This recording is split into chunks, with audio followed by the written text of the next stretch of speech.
L'histoire est une série de mensonges sur lesquels nous sommes tous d'accord.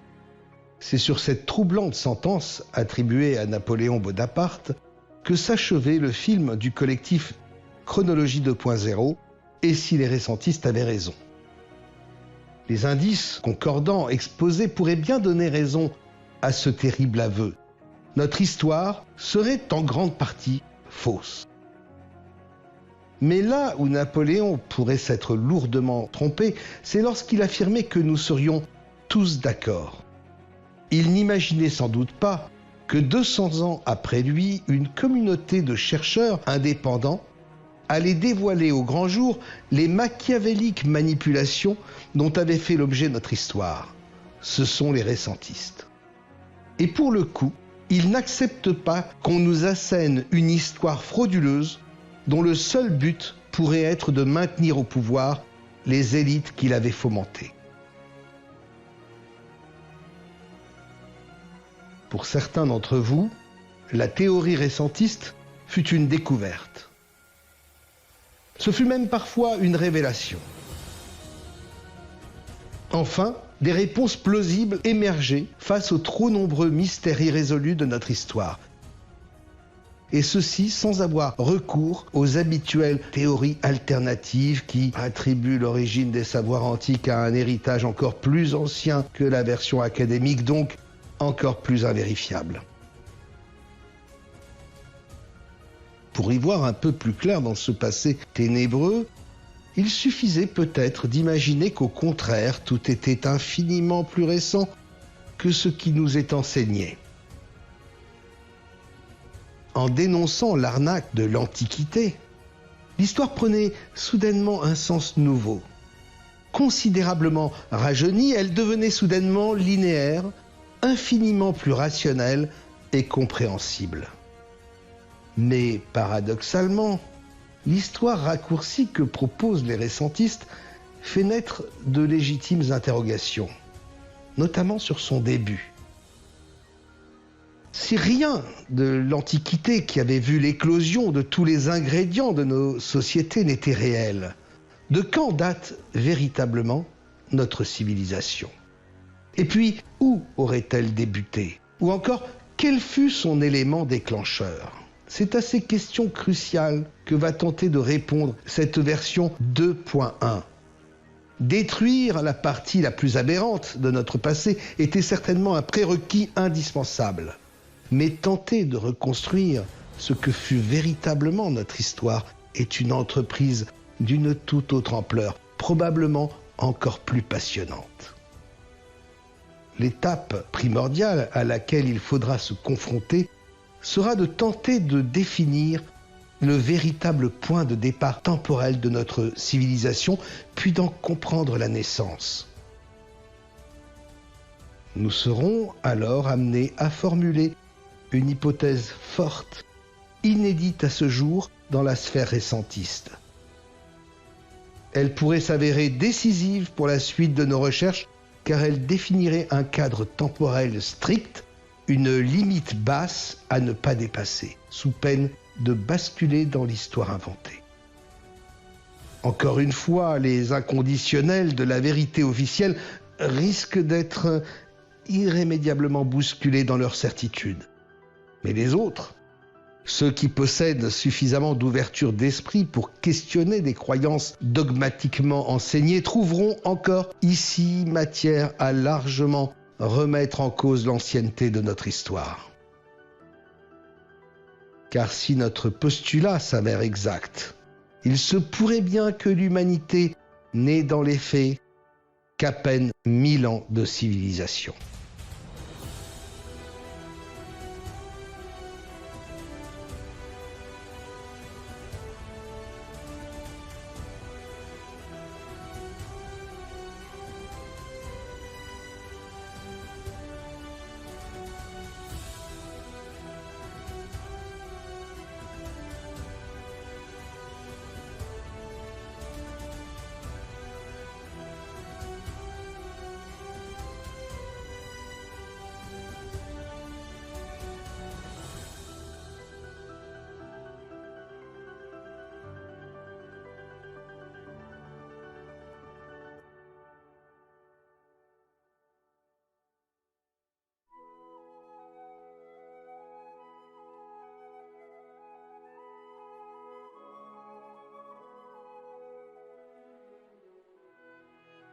Selon l'histoire officielle, la civilisation serait née en Orient il y a 5000 ans.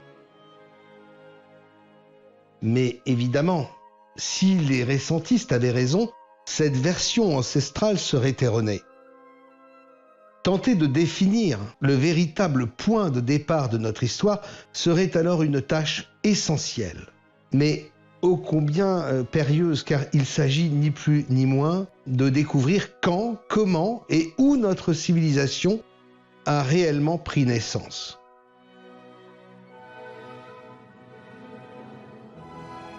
Si, comme le pensent les récentistes, une grande partie de notre histoire avait été désynchronisée dans le passé, il doit nécessairement exister quelque part sur la frise du temps un point de jonction entre elle et la véritable histoire. C'est donc à la recherche d'une rupture flagrante que nous allons observer attentivement l'histoire officielle. Il nous faut logiquement débuter par le Haut Moyen-Âge. Succédant immédiatement à l'Antiquité inventée, il faudra nécessairement nous poser une question cruciale, celle de son existence réelle.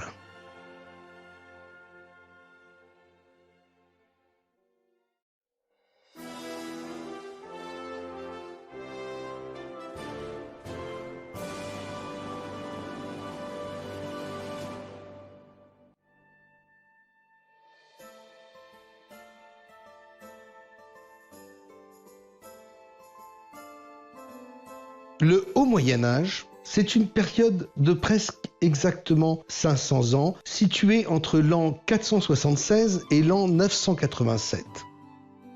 En Gaule, il aurait vu se succéder deux dynasties célèbres. D'abord, les Mérovingiens de Clovis durant 250 ans, puis en l'an 750, celle des Carolingiens de Charlemagne. Que la chronologie conventionnelle est curieusement faite pour nous offrir ainsi sur 500 ans d'histoire deux dynasties ayant régné 250 ans chacune. On ne fait pas moins naturel, mais qu'importe. L'histoire de France pouvait enfin s'amorcer sur les cendres de l'Empire romain déchu. Chose difficilement concevable, aucun historien ne sait vraiment ce qui provoqua la chute du plus grand, du plus imposant des empires de notre histoire, l'Empire romain. Au gré des hypothèses, on navigue allègrement entre des causes sociétales, financières ou sanitaires sans qu'aucune ne fasse réellement consensus. En revanche, ce qui semble rassembler l'Académie, ce sont les fameuses invasions barbares. Des hordes de sauvages sanguinaires, désorganisés venus du Nord, auraient mis à genoux le plus puissant des États centralisés. Ben voyons. Ainsi, dans la Gaule, soudainement débarrassés de l'omnipotent envahisseur, des barbares allaient affirmer leur hégémonie. Ce sont les Francs qui donneront plus tard leur nom à la France, bien plus tard. Avec leur premier roi, Clovis, la dynastie des Mérovingiens s'installe d'abord sur le trône. Basant son hégémonie sur un puissant État centralisé, elle allait étendre son influence à une grande partie de la France actuelle, débordant même sur l'Allemagne et la Belgique. Perpétuant le modèle romain qui les avait précédés avec succès, ces barbares, venus de contrées froides, se posèrent en parfaits successeurs de leurs homologues latins. Fort de son héritage prestigieux, on aurait pu prédire un avenir radieux à cette première dynastie franque. Mais en 750, elle sera renversée par une nouvelle dynastie, celle des Carolingiens. Surfant toujours plus sur le modèle romain conquérant dont ils revendiquaient la rénovation, ces Carolingiens ajoutèrent à leur royaume initial une partie de l'Espagne, puis de l'Italie. Si bien qu'avec le couronnement du fameux Charlemagne en l'an 800, c'est désormais d'un empire dont il nous faut parler, comme au plus beau jour de l'histoire romaine.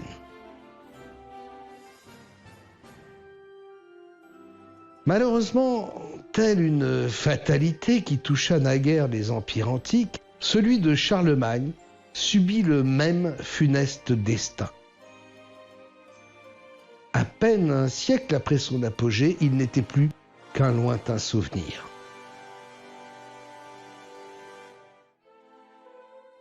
Avec l'instauration de la féodalité au Xe siècle, le pouvoir, autrefois centralisé, avait littéralement volé en éclats. Il avait été remplacé par une forme inédite de gouvernement, à l'exact opposé de toute l'histoire antérieure. Le pouvoir avait soudainement été accaparé par une multitude de dirigeants locaux, des seigneurs, qui régnaient désormais en maîtres sur des territoires restreints, leurs fiefs.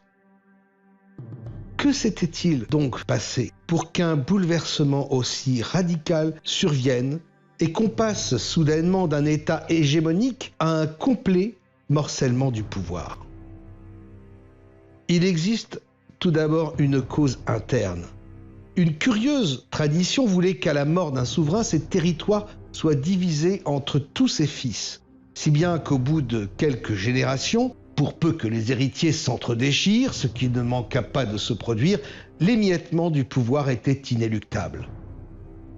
C'est ainsi que, dans une étrange analogie, les divisions successives entre les 3 petits-fils de Clovis, puis entre les 3 petits-fils de Charlemagne, entraînèrent irrémédiablement le démantèlement de leur royaume. Ces familles régnantes avaient montré bien peu de sagacité en ne réalisant pas le danger d'affaiblissement que pouvaient représenter de telles divisions intestines. Et puis, il y eut le coup de grâce, une cause externe au goût de déjà-vu. Des hordes de barbares, cette fois-ci des Vikings, venus de Scandinavie, avaient mis à feu et à sang un empire déjà fragilisé. Leurs raids incessants avaient inexorablement grignoté des territoires. En s'installant en Normandie, en 911, les Normands allaient définitivement précipiter la chute de l'État. Gageons que ces quelques Vikings, débarqués par voie maritime et fluviale sur leurs frêles dracars, furent particulièrement valeureux pour qu'à eux seuls, en s'installant uniquement au nord, ils réussissent le tour de force de faire imploser l'intégralité d'un empire.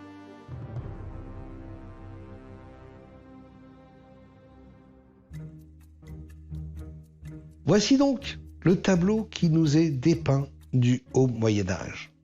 Que doit-on en penser objectivement? De toute évidence, il nous montre une saisissante continuité avec l'Empire romain. Le même type d'administration, un État centralisé, la même hégémonie, un empire, le même destin, la chute due à des invasions barbares, enfin, cerise sur le gâteau, la même durée, 500 ans. Pour l'histoire académique, cette continuité avec l'Antiquité romaine constitue assurément la principale justification du Haut Moyen-Âge. Oui, mais que deviendrait cette continuité aux yeux du récentisme si aucun empire romain n'avait jamais précédé le Haut Moyen-Âge? Pouvait-on réellement avoir instauré de vastes entités étatiques sans jamais avoir connu auparavant le modèle romain? Probablement pas, car si c'était le cas, il faudrait imaginer qu'on avait directement débuté par le système le plus complexe, un empire. Non. La logique nous conduirait sans doute à envisager exactement l'inverse. Que le pouvoir s'était d'abord construit à l'échelle humaine, c'est-à-dire au niveau local. En fait, c'est exactement la situation qui nous est décrite à la période suivante, au Moyen-Âge central. Voilà toute l'ambiguïté du Haut Moyen-Âge. S'il se justifie parfaitement du point de vue académique en se posant comme le rénovateur de l'Empire romain déchu, il perdrait définitivement toute crédibilité à nos yeux de récentistes pour exactement les mêmes raisons. En étant beaucoup trop empreint d'une antiquité qui pourrait être fictive. Une simple question mériterait alors d'être posée. Le haut Moyen-Âge a-t-il vraiment existé? Serait-il totalement inconsidéré de l'imaginer comme faisant toujours partie de l'histoire inventée? Dans un scénario réécrit, son intérêt se comprendrait alors fort bien. En justifiant l'écroulement du modèle antique au profit de simples seigneuries, le haut Moyen-Âge pourrait bien constituer le lien subtil entre la fausse et la vraie histoire. Mais dans ce cas, tout comme l'Antiquité, il serait fictif. Par conséquent, le réel point de départ de notre civilisation serait encore plus tardif. Se situe-t-il à la période suivante, au Moyen-Âge central? Peut-être, car il allait marquer une véritable scission dans notre histoire. Cette rupture constituerait alors un marqueur infiniment plus plausible dans notre quête du point zéro de notre civilisation.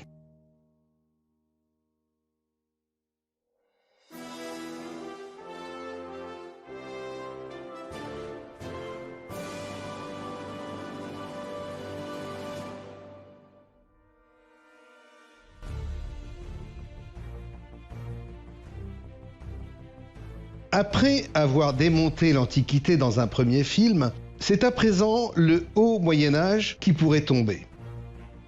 Excite les Clovis ou Charlemagne, des personnages probablement inventés.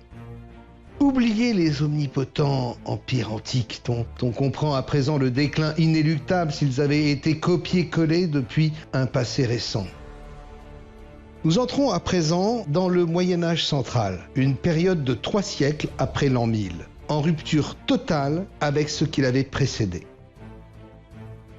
Le système qui allait se mettre en place à cette époque marquera la destinée de l'Occident pour les 8 siècles à venir, jusqu'à ce qu'il soit aboli à son tour en 1789. C'est la féodalité. À partir du Xe siècle, le pouvoir autrefois centralisé se trouva soudainement accaparé par une multitude de petits seigneurs locaux. Le plus souvent, par la force, ils allaient imposer leurs lois dans leurs fiefs, créant chez les populations paysannes un climat de peur permanente. Elles n'eurent d'autre choix que de s'en remettre alors à la protection du château et de l'armée de leur maître. Par cet acte de soumission, le petit peuple n'imaginait sans doute pas s'être jeté dans la gueule du loup, perdant des libertés qu'on ne lui rendrait pas avant de nombreux siècles. Les historiens académiques l'avouent eux-mêmes. L'avènement des seigneuries du Moyen-Âge central marque une véritable rupture dans l'histoire, un profond bouleversement sociétal. Mais pour nous, elle pourrait constituer un marqueur encore bien plus décisif. S'il fallait gommer les empires de l'Antiquité et du haut Moyen-Âge, désormais fictifs, ces seigneuries naissantes changeraient radicalement de statut. Loin d'être la simple conséquence de l'effondrement des systèmes antiques, elles bénéficieraient au contraire d'un statut primordial crucial. Elles pourraient avoir été les toutes premières formes de pouvoir organisé de notre histoire. Conformément à la logique la plus élémentaire, ce pouvoir n'avait rien d'étatique. Il était local, strictement circonscrit au départ à de simples domaines. Mais l'avidité des seigneurs allait les pousser à augmenter leur territoire, par la guerre, le mariage ou l'achat. Les plus audacieux d'entre eux annexèrent des terres voisines, transformant les perdants en vassaux de leur suzerain. C'est ainsi que tout au long du Xe siècle s'était mise en place la féodalité, une société pyramidale où une minorité d'individus, les plus puissants, avaient aspiré l'ensemble des pouvoirs et des richesses au détriment de l'immense majorité de l'humanité. Dans cette cascade de pouvoir se trouve probablement l'embryon de la société inégalitaire dans laquelle nous évoluons encore aujourd'hui, guère éloignée dans le fond d'un système mafieux. En jetant les bases de notre société, les seigneuries bâties au Moyen-Âge central pourraient bien constituer les embryons de notre civilisation actuelle. Et si tel était le cas, il nous faut impérativement en comprendre la genèse. Comment quelques individus avaient-ils pu s'accaparer autant de pouvoir? Avaient-ils soudainement bénéficié d'un élément déclencheur? C'est ici que nous allons être amenés à proposer une hypothèse forte d'une conséquence cataclysmique pour la chronologie conventionnelle. Car l'élément déclencheur de notre civilisation que nous allons proposer se révélera si éloigné de son époque admise qu'il pourrait définitivement battre en brèche 2000 ans d'histoire. C'est par un moyen quelque peu détourné que nous pourrions le découvrir. Dans les prestigieuses demeures des seigneurs, les mythiques châteaux forts.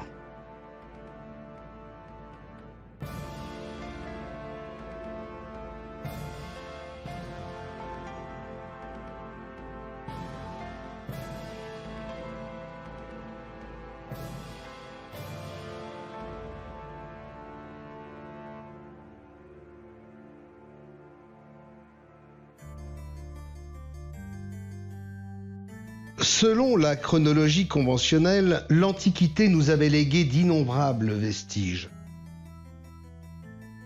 Curieusement, dans son déclin, le Haut Moyen-Âge sembla presque définitivement avoir perdu l'usage du matériau le plus durable pour la construction, la pierre.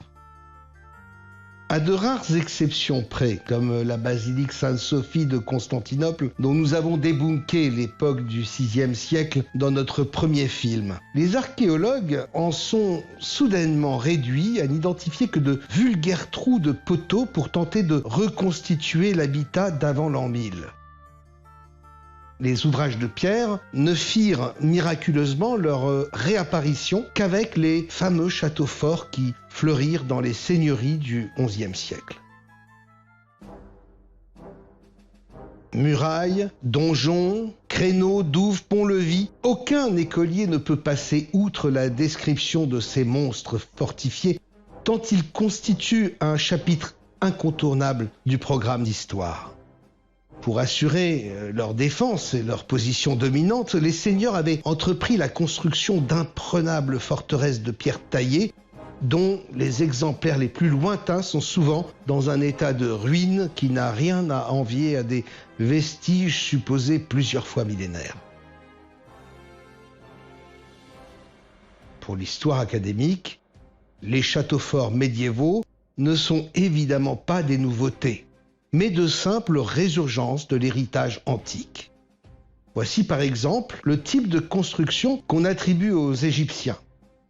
Elles sont appelées forteresses nubiennes. En tout point conformes aux châteaux forts médiévaux, elles sont pourtant datées d'une époque bien lointaine, de moins 2000 au Moyen Empire à partir de la 11e dynastie. Si on était un brin malicieux, constatant leur ressemblance avec les constructions occidentales de l'an 1000, le Moyen Empire égyptien pourrait parfaitement être interprété comme le Moyen Âge et la 11e dynastie comme le 11e siècle. Car évidemment, selon l'hypothèse récentiste, aucune forteresse nubienne n'aurait jamais précédé les châteaux forts médiévaux de 3000 ans.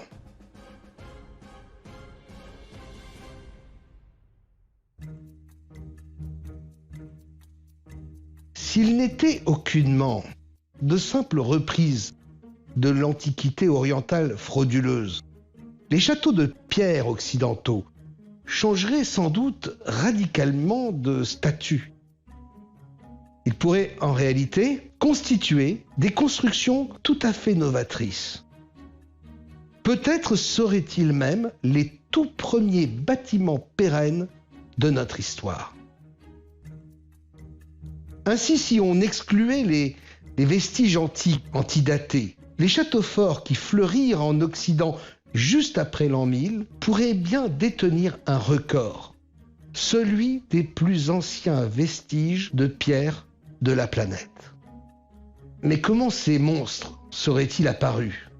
On ne peut décemment pas avancer qu'à l'image de la machine d'Anticythère surgie de nulle part, les châteaux forts médiévaux soient nés subitement, sans qu'il soit possible d'en identifier les prémices.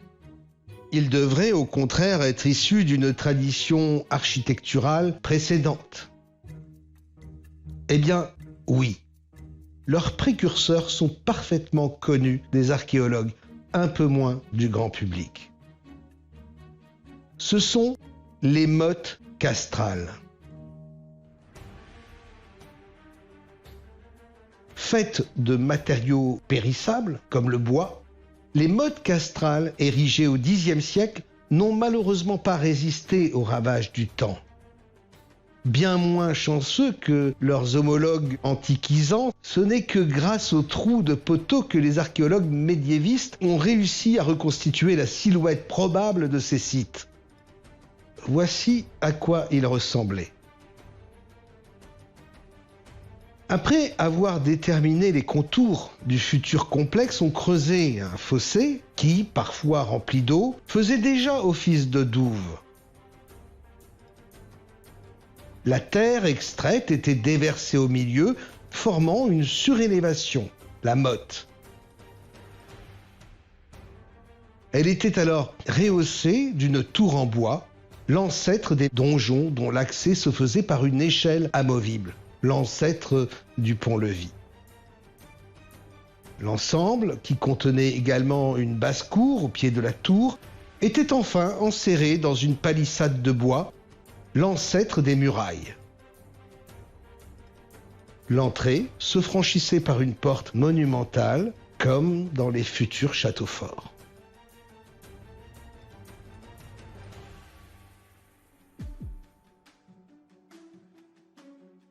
Ne trouvez-vous pas dans ces constructions un furieux air de ressemblance avec les forts romains censés être plus anciens de 1000 ans ? Ou pire, avec la mythique anecdote de la fondation de Rome ? C'est exactement le même procédé qu'avaient en effet utilisé Rémus et Romulus en moins 753 pour délimiter la future capitale, en commençant par creuser un sillon, comme pour les mottes castrales, plus récente de 1500 ans. Mais au-delà de ces improbables comparaisons, il nous faut tenter de comprendre ce qui s'était passé pour qu'en un siècle à peine, on évolue de ceci à ceci. Pour le savoir, nous pourrions observer attentivement ces deux types de constructions et nous poser une simple question. De quelle technologie devait-on disposer pour chacune d'elles ? Pour ce qui est des mottes castrales faites d'ossature de bois, rien ne nécessitait dans le fond qu'on disposât d'un outillage particulièrement avancé. En fait, de tels outils auraient été parfaitement suffisants pour tailler des troncs d'arbres, des outils de pierre tranchante. Ce sont pourtant des artefacts qu'on nous décrit allègrement comme préhistoriques, datant de dizaines de milliers d'années. Eh bien, paradoxalement, ils auraient été amplement suffisants pour élever une motte castrale au Xe siècle.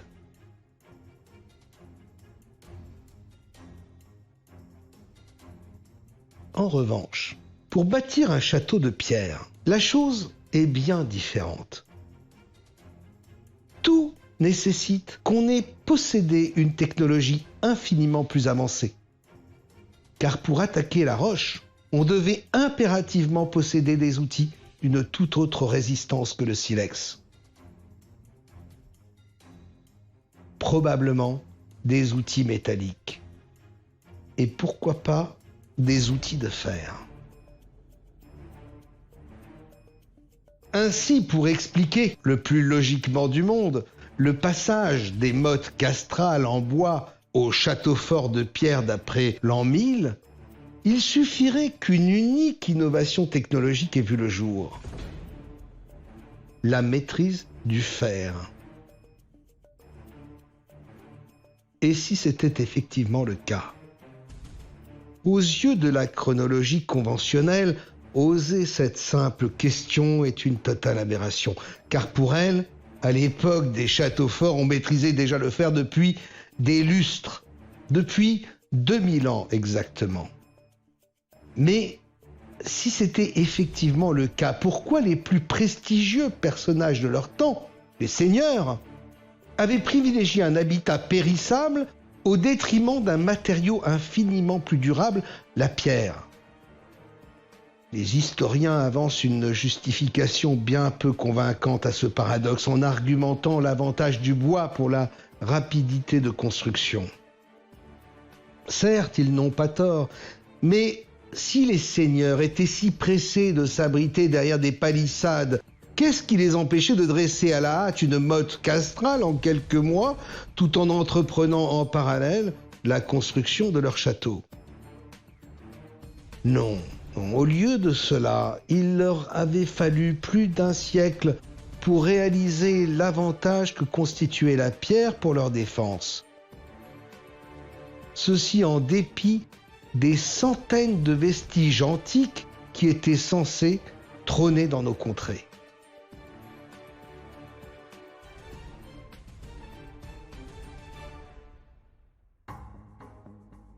En fait, cette laborieuse évolution pourrait très simplement s'expliquer. Si aucun être humain sur la planète ne possédait les capacités technologiques pour tailler la pierre avant l'an 1000. Si avant cette date, le fer n'avait pas encore été maîtrisé. Voici l'hypothèse forte que nous vous annoncions précédemment. La maîtrise du fer pourrait ne dater que de l'an 1000. Cette subite technologie éclairerait alors notre histoire d'un tout nouvel œil infiniment plus récent. Elle aurait non seulement drastiquement bouleversé l'architecture des dominants, mais plus profondément l'ensemble de la destinée humaine. Car si on possédait soudainement des outils performants pour le travail des champs, ils s'accompagnaient nécessairement d'instruments de terreur infiniment plus redoutables qu'auparavant, des armes de fer. Ce seraient ces instruments de coercition qui auraient soudainement bénéficié à quelques privilégiés. En leur octroyant une puissance inédite dans notre histoire, ces armes leur auraient permis d'asseoir un pouvoir de domination sur la masse paysanne.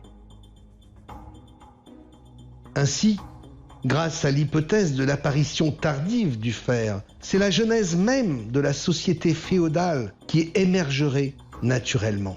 Elle nous permettrait alors de répondre à la question essentielle que nous nous posions précédemment. Comment une poignée d'individus avait-elle pu prendre le contrôle sur l'immense majorité de la population sans qu'elle soit en mesure de lui opposer la moindre résistance? La réponse serait sans équivoque, grâce à une technologie nouvelle, pourvoyeuse d'une puissance totalement déséquilibrée, le fer.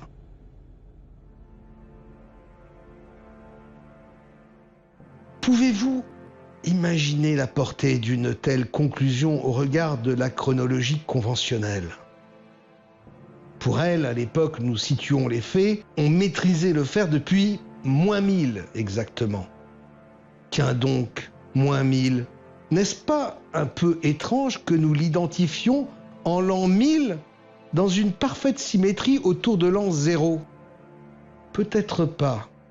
Si on avait effectivement bidouillé la chronologie comme le pensent les récentistes, on avait nécessairement manipulé des dates et donc des chiffres. Serait-ce totalement aberrant d'imaginer qu'on avait pu alors appliquer des principes mathématiques comme la symétrie? Imaginez le simple fait que l'âge du fer ait été outrageusement falsifié grâce à ce procédé. De l'an 1000, attesté par les châteaux forts de pierre, il se serait automatiquement retrouvé en moins 1000. Instantanément, la véritable histoire se serait artificiellement retrouvée reléguée 2000 ans en arrière. Un redoutable procédé pour qui désirerait réécrire l'histoire. En rétablissant l'âge réel du fer un peu avant l'an 1000, nous pourrions peut-être détenir le premier maillon de la chaîne qui entraînera l'humanité vers la civilisation. Mais peut-on pour autant réellement parler de civilisation à cette époque? Peut-être pas totalement. Nous sommes davantage en présence de multiples sociétés juxtaposées plutôt que d'une réelle unité synonyme de civilisation. C'est d'ailleurs très exactement la situation que nous décrivait le fameux Jules César 1000 ans plus tôt dans sa guerre des Gaules. Une mosaïque de peuples ayant des caractéristiques communes, mais ne formant pas réellement une entité, donc pas véritablement une civilisation au sens romain du terme. Non, pour pouvoir définitivement employer le terme de civilisation, il manquait au récit de Jules César un élément essentiel. Des civitas, des cités. C'est réellement avec elles que naîtrait l'idée de civilisation. Ces cités datent-elles d'une lointaine antiquité comme on nous l'apprend? Impossible, selon notre postulat, car si elles étaient encerclées de murailles de pierre, elles ne peuvent bien évidemment pas dater d'avant la maîtrise du fer. C'est-à-dire pour nous, pas avant l'an 1000. Un postulat fantaisiste, me direz-vous? Eh bien, pas du tout. L'essor des cités occidentales est parfaitement identifié par l'histoire officielle. Et là aussi, comme un indice concordant supplémentaire, il date du Moyen-Âge central. Le fer y aurait-il également joué un rôle prépondérant? La chose n'est pas impossible.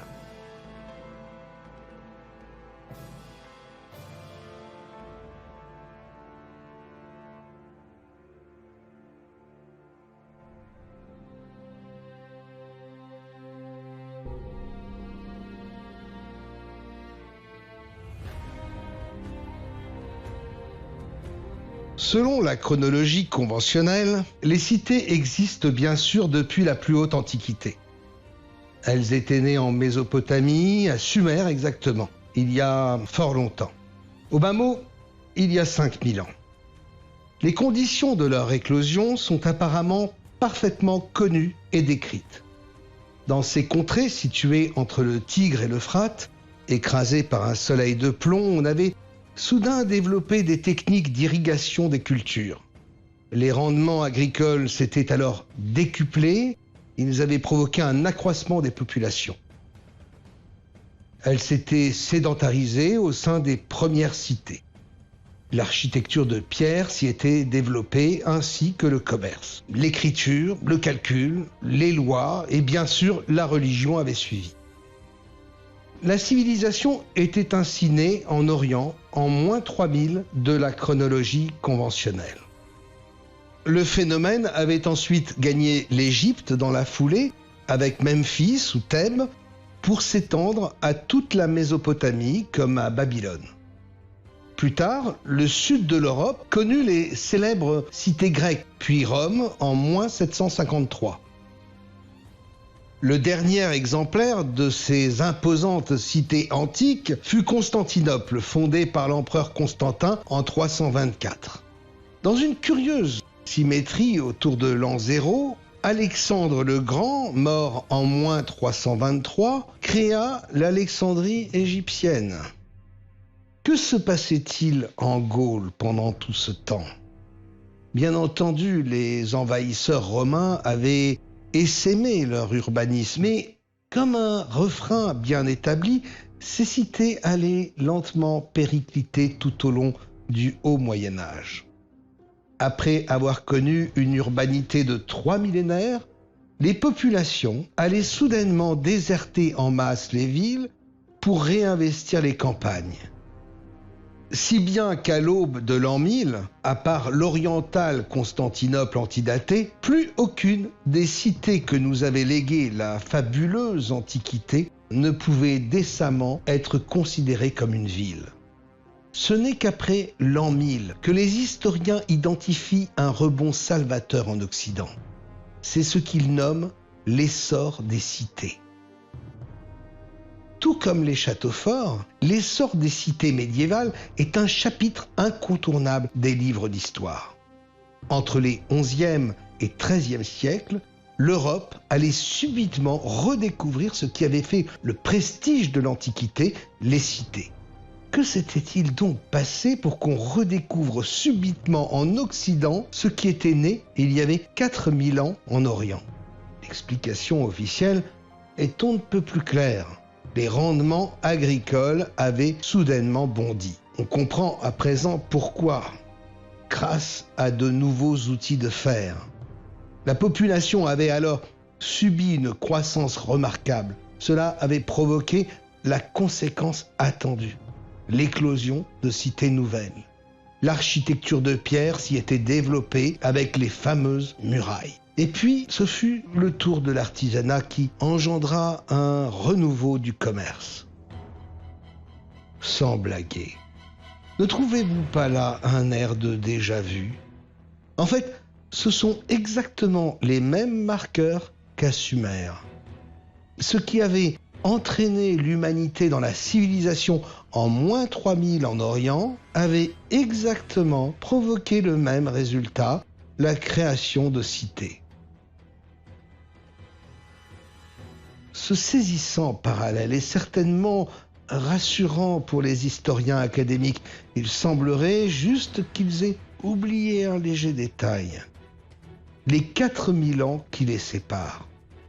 Or, c'est typiquement ce genre d'aberration qui est à la base même de la théorie récentiste. Peut-on réellement imaginer qu'il avait fallu 4000 ans à l'Occident pour qu'il rattrape enfin l'urbanité orientale? Évidemment non. Pour un récentiste, de tels parallèles sont la marque évidente d'une falsification de la chronologie, d'un grossier copier-coller. Il conclura inévitablement que la vérité se trouve probablement dans l'histoire la plus récente, en l'occurrence dans celle de l'Occident.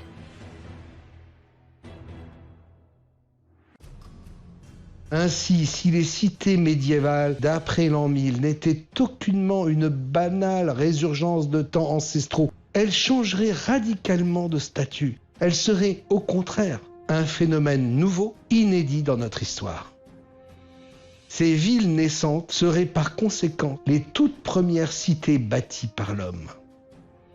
D'une importance cruciale pour nos recherches, ces civitas médiévales marqueraient alors le repère initial tant recherché, celui du début de la civilisation. Ils nous ramèneraient invariablement aux mêmes pistes temporelles et géographiques. L'Occident médiéval d'après l'an 1000.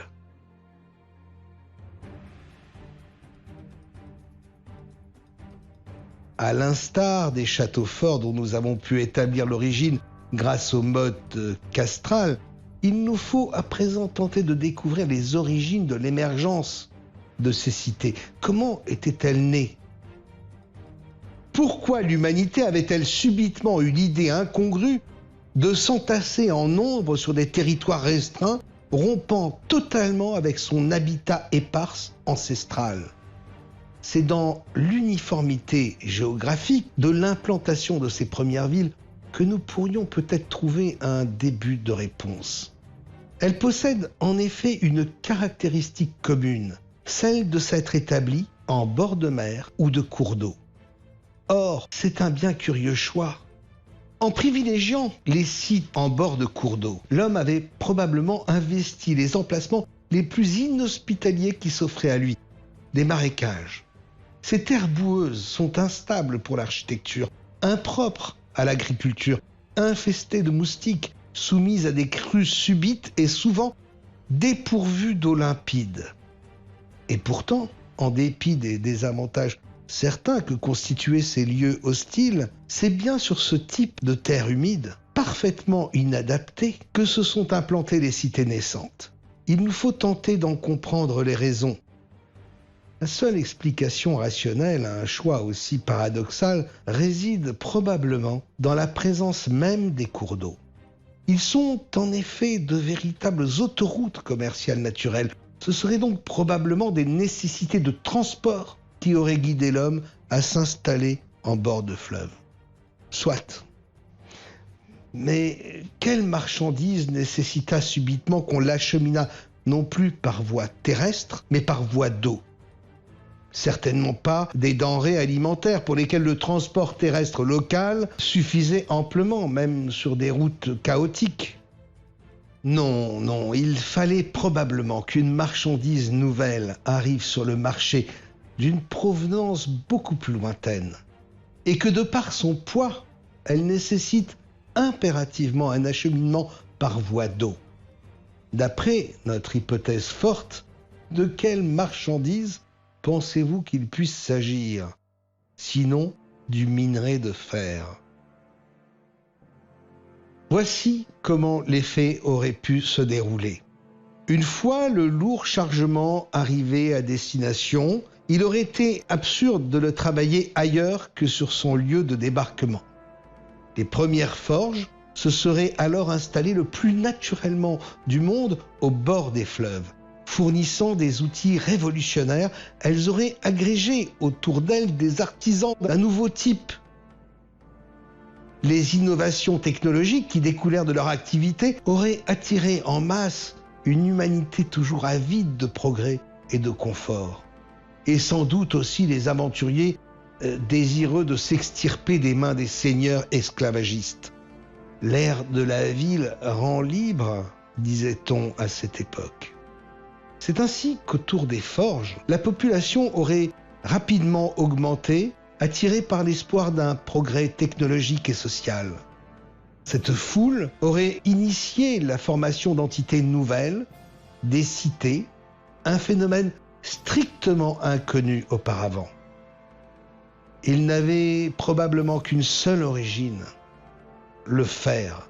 C'est ce minerai qui aurait guidé l'implantation des cités au bord des cours d'eau, non pas par choix, mais pour une raison beaucoup plus terre-à-terre, son poids qui nécessitait un transport fluvial.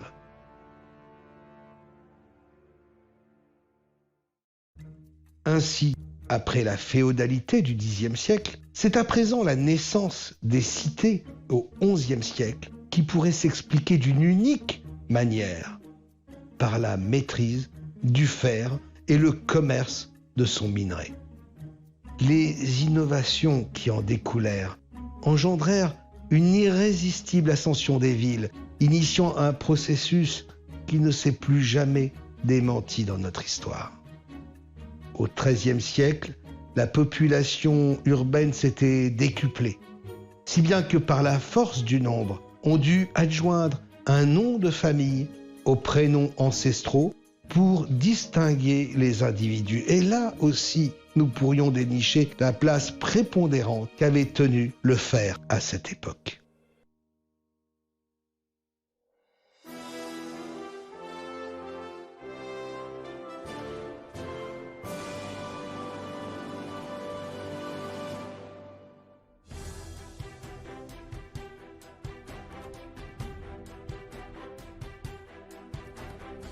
Les noms de famille ne sont apparus que tardivement dans l'histoire de l'Occident, en toute fin du Moyen Âge central. Pourtant, c'était apparemment une pratique courante du temps de l'Antiquité romaine. Elle fut rendue nécessaire en raison de la taille imposante de la capitale, donc tout simplement pour distinguer les individus les uns des autres. Mais évidemment, si les noms de famille ne sont apparus qu'au XIIIe siècle en Gaule, c'est tout simplement parce que la Rome supposée antique est beaucoup plus récente qu'on le pense. Au Moyen Âge central, un surnom fut ainsi associé au prénom.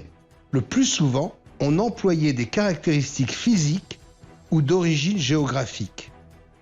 On devint alors Bertrand le Petit ou Guillaume Deschamps. Ce léguant de père en fils, ces sobriquets constituent en quelque sorte une trace ADN indélébile de notre passé, au même titre que le chromosome Y que manipulent les généticiens, car lui aussi ne se transmet que de père à fils. C'est pourquoi il forme toujours la majorité des noms de famille actuels. Les métiers apparus avec les cités médiévales donnèrent également naissance à de nombreux noms de famille. Par exemple, les merciers, barbiers ou couturiers. Cependant, ils sont assez loin dans la liste des noms de famille les plus répandus. En revanche, il est un métier qui fut à l'origine de patronymes européens parmi les plus typiques. En anglais, ce sont les Smiths et en allemand, les Schmidt. Ces noms signifient forgeron. En Italie, on dénombre aujourd'hui près de 200 occurrences de noms de famille possédant la racine fer, dont le plus connu est probablement Ferrari. En Espagne, ce sont les Herrero. En Scandinavie, les Ferguson. Ces patronymes, qui figurent encore parmi les plus usités à l'heure actuelle en Europe, entretiennent tous un rapport très intime avec le fer. Pour ce qui est de la France, la chose est un peu plus subtile. Le nom de famille de très loin le plus répandu est Martin. En nombre, il devance le deuxième de plus du double. Selon l'explication officielle, on le doit à Saint Martin, un soi-disant soldat romain antique qui aurait coupé sa cape en deux pour abriter un nécessiteux. Mais nous savons désormais à quoi nous en tenir quant à l'époque réelle du moindre soldat romain. Alors, plutôt que d'aller chercher des références dans une antiquité frauduleuse, ne devrait-on pas voir dans le nom Martin la même référence métallique que dans le reste de l'Europe ? La racine Marthe ne pourrait-elle pas tout simplement désigner l'instrument indissociable du forgeron, un marteau ? Le même que celui du dieu scandinave Thor ou du fameux Charles Martel. Ainsi, à l'image de tous les pays occidentaux, le patronyme le plus répandu en France ne ferait autre référence qu'au fer. D'autant plus prédominant qu'au nom Martin, il faudrait également ajouter tous les noms ayant pour racine Fèvre. Ayant donné le terme orfèvre, il désignait également les travailleurs du métal. Ainsi, en additionnant les Lefèvre, les Lefébure, les Favre ou autres forts, ce serait une immense majorité de nos noms de famille actuels qui seraient issus d'un seul métier, celui de forgeron. Comment interpréter que partout en Europe, un seul métier soit aussi prépondérant dans les noms de famille actuels, celui de forgeron ? Cela pourrait nous indiquer l'importance prépondérante du fer s'il avait effectivement été à l'origine de la naissance de notre civilisation. Et cela nous donnerait encore une fois un indice temporel décisif. Si au XIIIe siècle, à l'époque où les noms de famille sont apparus, la maîtrise du fer datait réellement d'une antiquité 2 fois millénaire, les métiers liés à la métallurgie auraient dû être d'une extrême banalité. Il serait alors très surprenant qu'ils aient représenté l'écrasante majorité des patronymes au détriment de métiers nouvellement apparus. Il existe peut-être une bonne raison pour que le métier de forgeron se retrouve ainsi en tête du hit-parade encore de nos jours. C'est que son apparition ne soit pas si éloignée dans le temps de l'époque à laquelle les noms de famille furent attribués au XIIIe siècle. Sans doute datait-il alors d'à peine 2 siècles et pas de 2 millénaires comme on le pense. Les indices en faveur de notre thèse défendant l'époque récente de la maîtrise du fer et son influence déterminante commencent à s'accumuler. Il nous faudrait à présent définitivement la confirmer. Pour cela, quoi de plus efficace que d'aller chercher dans l'histoire officielle la preuve de ce que nous avançons ? Elle pourra difficilement être contestée. Mais où la trouver ? Nécessairement dans l'histoire désynchronisée, peut-être celle de nos ancêtres, les Gaulois.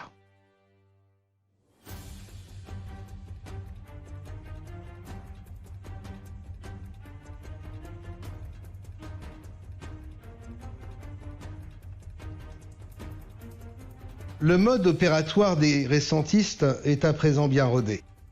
Si la chronologie avait été bidouillée en copiant, collant des périodes récentes dans un passé fictif, Les événements réels devraient automatiquement se retrouver quelque part sur la frise du temps, désynchronisés dans l'Antiquité inventée. Afin de découvrir notre véritable histoire, il nous suffirait de simplement les identifier, puis de les replacer à leur époque réelle. Nous l'avons montré dans notre premier film. Le terme de Gaule est présent sur les cartes géographiques jusqu'au début du XVIIe siècle, époque où il fut remplacé par le nom France. Par conséquent, jusqu'à très tardivement, c'était probablement encore par le terme de Gaulois qu'on devait désigner les habitants de nos contrées. Pour preuve, le titre de primat des Gaules attribué à l'archevêque de Lyon, ou même le terme d'église gallicane sont apparus au Moyen Âge, c'est-à-dire à une époque anachronique où on n'était plus censé parler de Gaulois depuis des siècles. C'est sans doute parce que les Gaulois qu'on nous décrit antiques sont beaucoup plus récents qu'on le dit. Peut-être sont-ils tout simplement calqués sur d'autres Gaulois, ceux du Moyen Âge central. Le regard des historiens sur les Gaulois antiques a considérablement évolué au cours de ces dernières décennies. 50 ans en arrière, les manuels scolaires nous décrivaient un peuple archaïque vivant chichement sous des huttes de bois et de chaume subsistant en cultivant leurs petits lopins de terre. Mais au gré de découvertes archéologiques stupéfiantes, les Gaulois sont subitement passés du statut de barbares au rang d'un peuple remarquablement évolué. De nombreux restes d'anciennes fermes furent identifiés grâce à la photo aérienne. Très opportunément, ce sont invariablement des complexes estampillés antiques qui furent excavés, très rarement des fermes du 9e ou 10e siècle. Alors qu'évidemment, plus récentes de 1000 ans, elles auraient dû représenter l'immense majorité des vestiges. Mais qu'importe la logique, pour les archéologues, ces fermes sont bien antiques et elles nous en ont beaucoup appris sur les Gaulois. Là où on les imaginait jadis vivant entourés de forêts, on a par exemple découvert que nos ancêtres évoluaient dans un paysage déjà largement défriché. On a même découvert des traces de vastes exploitations agricoles où trônaient des fermes de plusieurs centaines de mètres carrés. Savez-vous comment on les a identifiés puis reconstitués? Grâce à des trous de poteaux. En fait, ce sont exactement le même genre de traces archéologiques qui avaient permis la reconstitution des mottes castrales du Xe siècle. Mais là, incompréhensiblement, elles avaient curieusement abouti à une datation absolue, plus ancienne, d'1 millénaire. Ces vastes domaines défrichés que possédaient les Gaulois antiques avaient contribué à améliorer les rendements agricoles. Que pensez-vous qu'il s'ensuivit? Naturellement, un accroissement de la population. Si bien que du temps de nos Gaulois antiques, on trouve même ceci, de véritables cités fortifiées de murailles de bois et de pierre. On les appelle des oppidums. Non mais sans blague. Combien de fois les historiens vont-ils nous chanter la même ritournelle? Après Summer, en moins 3000, ce sont à présent les Gaulois d'avant notre ère qui nous montrent un scénario strictement identique à celui du Moyen-Âge central. Défrichement, création de domaines agricoles, amélioration des rendements, croissance démographique et, pour l'estocade finale, la création de cités. Ces similitudes ne devraient-elles pas nous conduire à imaginer que les vestiges gaulois estampillés antiques sont mal datés? C'est d'ailleurs une situation qui interpelle Jean-Michel Dufay, un universitaire belge en charge de la formation des futurs professeurs d'histoire, un véritable puits de science académique. Il nous parle ici des similitudes entre l'habitat rural des Gaulois antiques et de ceux du Moyen Âge. Vous allez le constater, il en tire une bien étrange conclusion. On va passer maintenant à la haute aristocratie. Alors dans ce cas-là, il s'agit d'espaces où l'on trouve plusieurs cours reliées les unes aux autres, qui sont enceintes d'une palissade avec des portes d'entrée successives quand on passe d'une cour à une autre. Et à l'entrée de cette grosse ferme, on pourrait dire même de ce château en bois, fait de bois et de terre, on trouve également des tours. Donc vous voyez l'intérêt d'étudier cette civilisation gauloise, c'est qu'elle nous permet de reculer dans le temps un certain nombre d'images que nous penserions a priori appartenir à l'époque médiévale. Ça nous fait plutôt penser, je dirais, même à l'époque féodale, hein, parce que je vous rappelle qu'au 8e, 9e et même 10e siècle, en tout cas jusqu'au milieu du 10e siècle, dans l'Occident médiéval, les premières mottes féodales sont constituées de bâtiments de bois, qui sont en général sur des hauteurs, avec aussi des palissades, avec aussi des tours dont l'une de celles-ci peut devenir un donjon, où s'abrite le maître et sa famille. Et c'est seulement à partir du XIe siècle, dans l'Occident médiéval, ou à la fin, en tout cas dans la deuxième moitié du Xe siècle, que vous avez des châteaux en pierre. Il n'y a pas de château en pierre pratiquement avant le XIe siècle. Hein. C'est quand même assez tardif.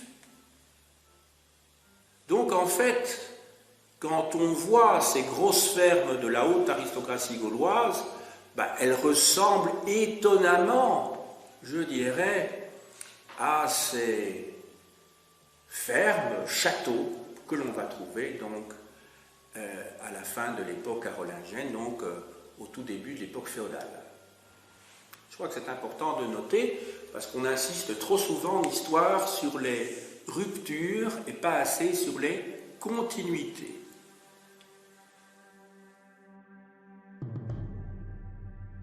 Cet académicien pure souche nous confirme là exactement ce que nous constatons. Il existe une filiation quasi parfaite entre les Gaulois antiques et ceux du Moyen-Âge central, jusque dans l'habitat aristocratique qui aboutira au mode castral de l'époque féodale. Dans un élan de rectification historique, Jean-Michel Dufay voit dans ces similitudes ce qu'il appelle une continuité. Mais sauf le respect que nous lui devons, comment peut-il y voir la moindre continuité, sachant que plus de 1000 ans séparent ces deux périodes? Et qu'entre-temps, 3 ruptures majeures nous sont décrites dans la chronologie conventionnelle. L'invasion romaine en -50, la chute de l'Empire romain vers l'an 500 et l'émiettement du pouvoir étatique qui aboutira à la féodalité du Xe siècle. N'est-ce pas là une affirmation de continuité d'une parfaite incongruité? Une véritable fake news institutionnelle, car on ne peut évidemment pas invoquer la moindre continuité sur une telle durée et dans un contexte aussi chaotique. Objectivement, la seule hypothèse qui permettrait de justifier l'évidente continuité architecturale constatée serait d'imaginer également une continuité temporelle. Si les traces archéologiques de l'habitat des Gaulois ressemblent tant à celles des mottes castrales féodales, c'est sans doute qu'elles appartiennent à une époque très proche. Voilà qui nous aiderait fortement dans la resynchronisation temporelle des fameux Gaulois supposés antiques. Ils auraient pu vivre en réalité beaucoup plus récemment qu'on le pense, peut-être juste à l'aube de l'époque féodale. Et somme toute, à la vue de notre étude, cela serait parfaitement logique. Car si on devait gommer l'Empire romain, puis le Haut Moyen-Âge, les Gaulois feraient une remontée fulgurante dans la chronologie, se retrouvant magiquement en continuité avec le Moyen-Âge central. C'est alors tout à fait logiquement que les niveaux architecturaux de ces deux époques s'enchaîneraient parfaitement. Cependant, Si les Gaulois supposés antiques avaient réellement vécu juste avant l'an 1000, la continuité architecturale constatée devrait se retrouver dans d'autres domaines, comme par exemple en matière de technique agricole. Si tel était le cas, elle nous convaincrait alors du bien fondé de notre resynchronisation. Pour étayer définitivement cette hypothèse, une fois n'est pas coutume, il nous faut parler de botanique.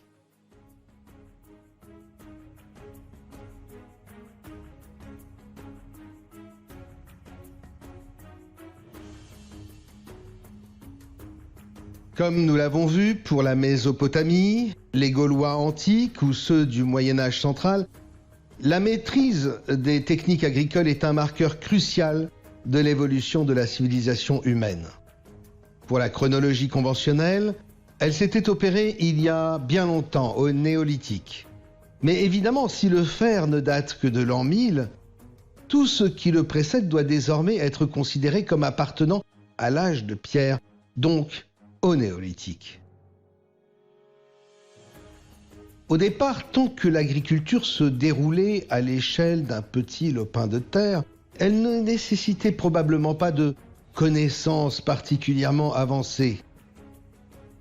Mais pour passer à l'échelon supérieur, celui d'une agriculture maîtrisée sur de vastes exploitations, cela demandait des compétences autrement plus abouties.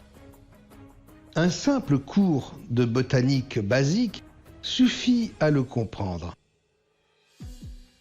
Pour assurer sa croissance, une plante a besoin de nutriments. Elle va les puiser dans la terre, appauvrissant progressivement son sol nourricier. Dans le cycle de la nature, une fois la plante fanée, les nutriments qu'elle a emmagasinés reviennent automatiquement à la terre, assurant ainsi la régénération du substrat pour l'année suivante. Mais la chose est bien différente dans le contexte artificiel de l'agriculture. La plante est alors coupée, récoltée, et ses nutriments se retrouvent non plus à nourrir la terre, mais l'homme. Si bien qu'au bout de quelques décennies de cette pratique, si on n'intervient pas dans le processus, la terre s'appauvrit au point de ne plus pouvoir assurer la croissance des plantes. Pour que le système perdure, il faut impérativement pratiquer certains gestes que connaissent bien les jardiniers amateurs. Premièrement, on doit fertiliser le sol avec de l'engrais, le plus naturel étant les déjections animales. Ainsi, les Gaulois antiques faisaient paître leurs animaux sur les terres agricoles durant l'hiver. Ils n'avaient apparemment pas imaginé mélanger ces déjections avec de la paille pour fabriquer du fumier et ainsi s'assurer d'un épandage régulier. Pour que l'utilisation du fumier se généralise, il fallut étrangement attendre l'an 1000. Il est tout de même curieux qu'on n'ait pas pensé plus tôt à mélanger deux ingrédients qu'on devait posséder en abondance. Le crottin des bestiaux d'une part et les résidus des récoltes d'autre part, c'est-à-dire la paille. Deuxième technique pour régénérer les sols, on peut les laisser se reposer. C'est ce qu'on appelle la jachère.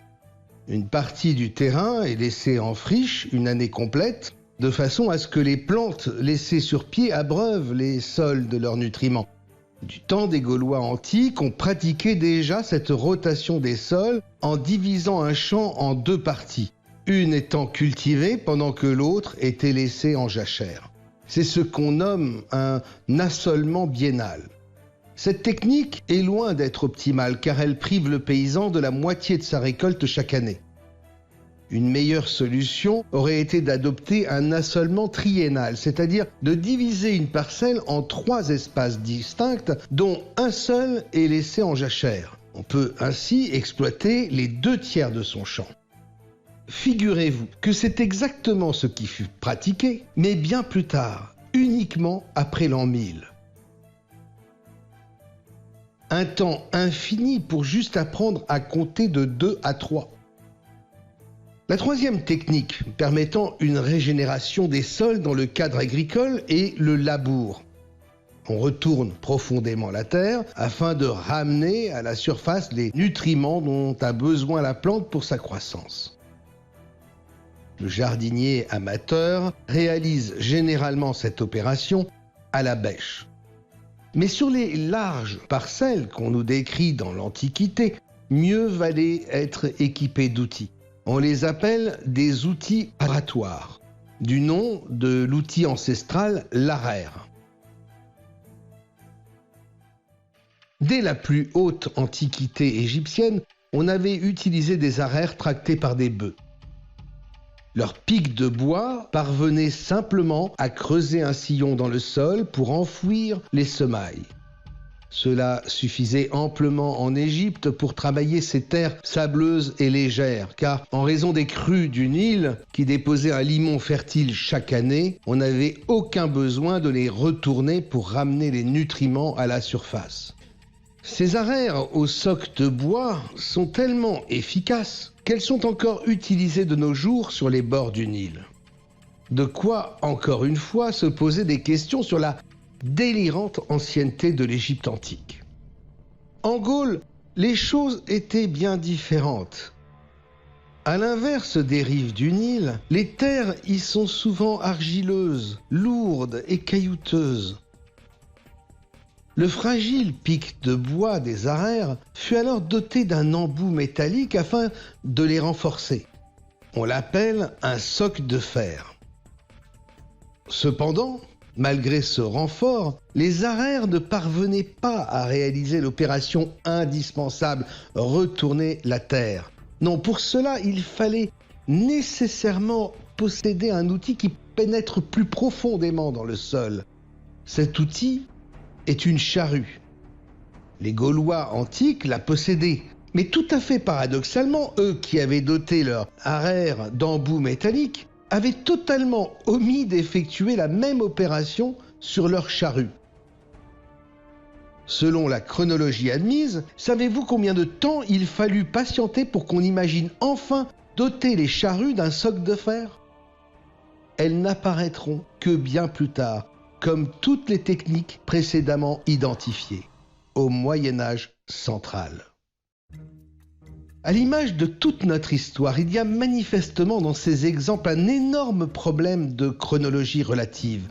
Combien faut-il de temps pour passer du crottin au fumier, d'un assolement biennal à un triennal, ou pour doter une charrue de bois d'un soc de fer ?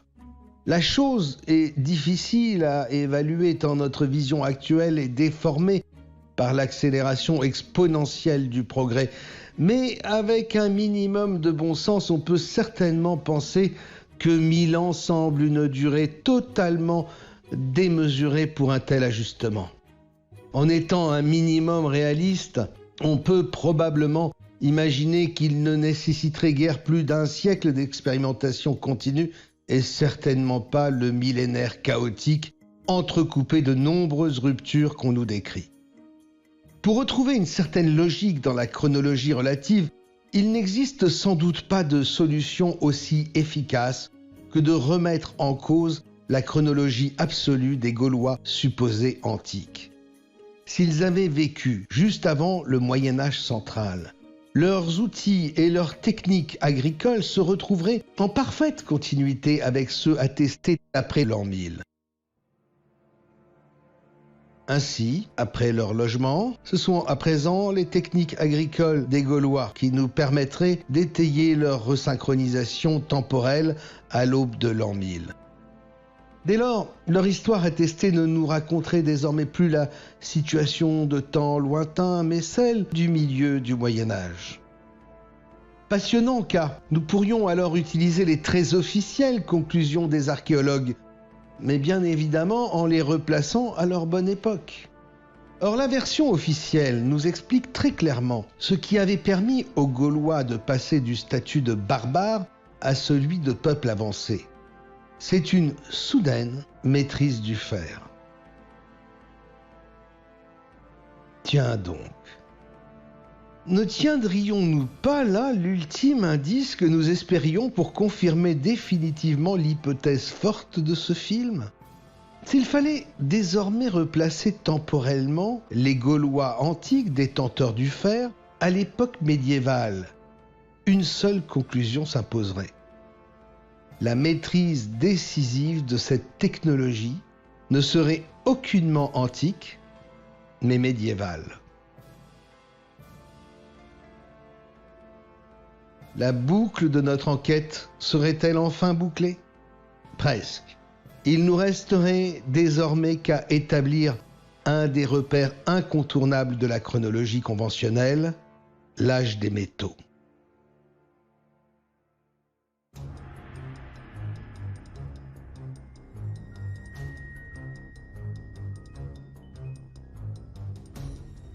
Tout comme l'agriculture intensive, la maîtrise de la métallurgie par l'homme est un sujet de première importance pour comprendre notre histoire.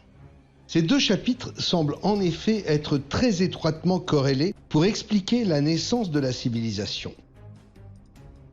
Il est donc impératif de nous interroger non seulement sur la chronologie absolue des métaux, comme nous l'avons fait, mais également sur leur chronologie relative, car elle est à la base même de la construction de la frise du temps. Selon l'histoire officielle, 3 âges des métaux se seraient succédés dans une très lointaine antiquité. Après l'âge de pierre, il y eut d'abord l'âge du cuivre, dont on retrouve les premières traces vers -5000. De par sa faible résistance, il n'était guère en capacité de révolutionner les conditions d'existence de l'homme. Pour cela, il fallut attendre l'âge du bronze, apparu notamment en Égypte vers -2500. Par sa dureté, cet alliage de cuivre et d'étain permit cette fois à l'humanité de franchir un cap décisif en s'affranchissant des outils de pierre. Mais le saut ultime se fit à l'âge du fer, vers -1000. Beaucoup moins cassant que le bronze, le fer engendra une nette amélioration des outils agricoles dont nos amis les Gaulois antiques bénéficièrent largement. Il existe une certaine logique interne à cette chronologie relative des métaux. Ils sont en effet classés par ordre de dureté. Du cuivre mou, l'homme serait passé au bronze plus dur mais cassant, pour enfin maîtriser le fer aux propriétés de résistance décisives. Pour une fois dans notre histoire, on aurait enfin connu une évolution graduelle dans les capacités technologiques des temps anciens. Oui, mais ce classement basé sur la dureté a-t-il vraiment un sens ? À l'image de la machine à vapeur, les découvertes sont bien souvent le fruit du hasard. Il est probable que ce fût également le cas de la métallurgie. Elle aurait pu, par exemple, se révéler fortuitement à l'homme à l'occasion d'un incendie ou simplement au sein d'un foyer. Des minerais riches en particules métalliques auraient alors livré d'étranges agrégats qui avaient amené l'homme à se questionner sur le phénomène puis à tenter de le reproduire. Mais dans ce cas, quelles auraient été les chances pour que la découverte des différents métaux se soit magiquement produite dans l'ordre exact de leur dureté? Assez mince, sans doute. Il serait beaucoup plus rationnel d'imaginer que le premier métal fortuitement découvert réponde à des critères infiniment plus pertinents que sa dureté. Des 3 métaux qui façonnèrent notre frise du temps, lequel aurait été le meilleur candidat pour être fortuitement découvert en premier? Le cuivre présente un écueil de taille. C'est un minerai relativement rare sur la planète, ce qui lui laissait peu d'opportunités pour émerger en premier. Concernant le bronze, la chose est encore plus flagrante. C'est un alliage le plus communément composé de cuivre et d'étain. Les chances pour qu'un tel mélange se retrouve dans la nature, de surcroît dans des proportions idéales de sa composition, sont pratiquement nulles. D'autant plus que ces 2 métaux ne se trouvent quasiment jamais sur les mêmes sites d'extraction. Pour enfoncer le clou, l'étain est encore plus rare que le cuivre, ce qui réduit encore les statistiques concernant l'apparition fortuite du bronze. Reste le cas du fer. Extrêmement courant sur la planète, on en trouve partout car il est le 4e minerai le plus répandu sur Terre. Un avantage de taille sur le cuivre et l'étain. 2e avantage, il est utilisé pur. et donc ne requiert aucunement l'alchimie complexe d'un alliage comme le bronze. Seul son point de fusion, le plus élevé des trois, pourrait l'écarter de la course à la primauté. Cependant, les 1535 degrés que nécessite sa fusion sont régulièrement dépassés lors d'incendies de forêt.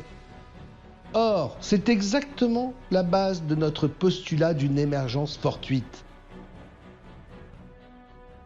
Assurément, des trois métaux qui ponctuent notre frise du temps, celui qui cocherait le plus de cases pour une découverte fortuite serait le fer.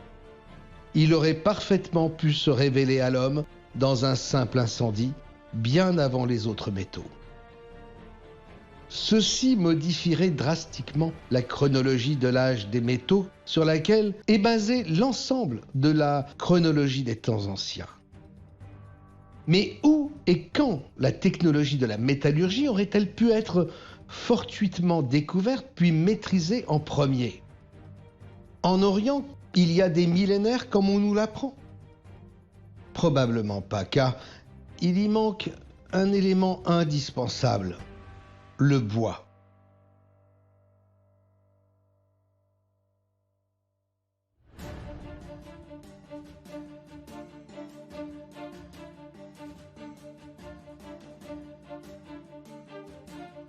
Au regard de l'Orient souvent désertique, l'Europe occidentale est infiniment plus boisée. En outre, elle est nettement plus fournie en gisements de fer. En France, par exemple, les mines de Lorraine en ont délivré jusqu'au XXe siècle.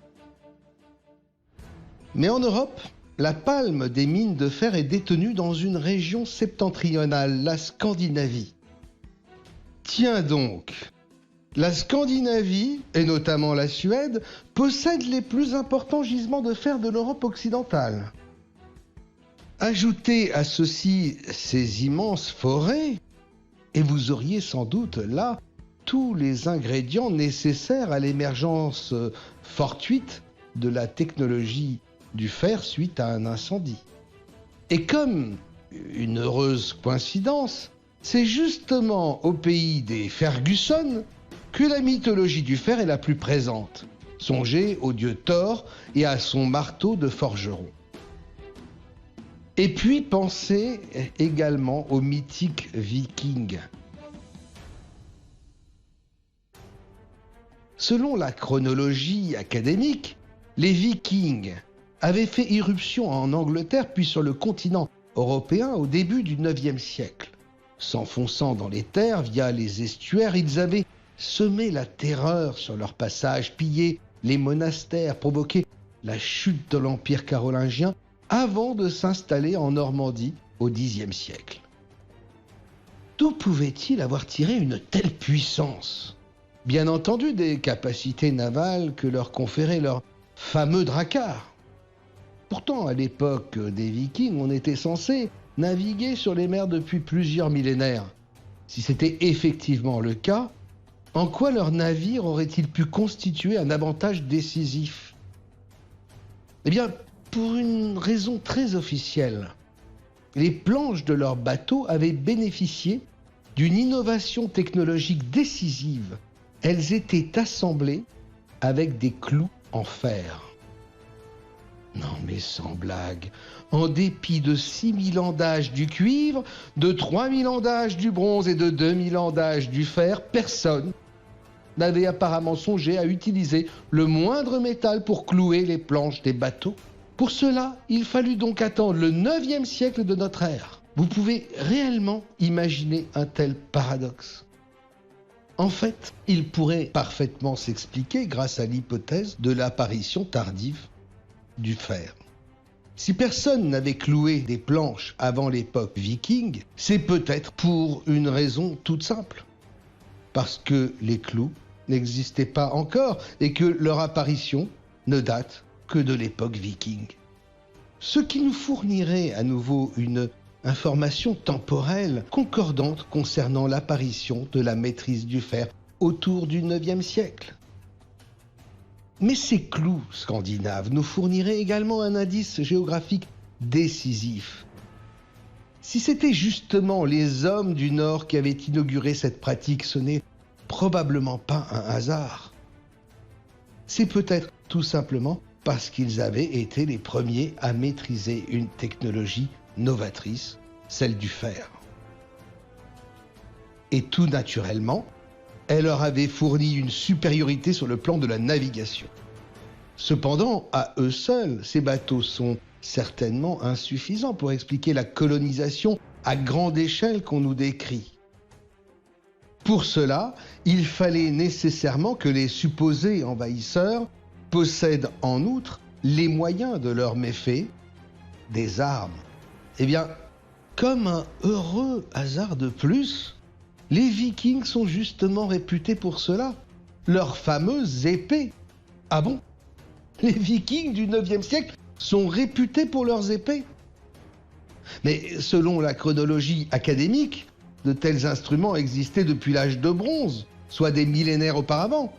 Dans ce cas, pourquoi les épées vikings provoqueraient-elles une telle admiration chez les historiens? Vous allez sourire. Parce qu'elles étaient fabriquées en fer. Tout simplement. Ainsi, après leur mythologie, les clous de leurs navires, ce sont à présent les épées de fer des Vikings qui pourraient définitivement confirmer l'origine nordique de la technologie du fer. Elle aurait pu se révéler fortuitement lors d'incendies sur les terres boisées scandinaves, riches en minerais de fer. Puis elle se serait diffusée à l'Europe entière par l'intermédiaire des voyages vikings, pas avant le IXe siècle.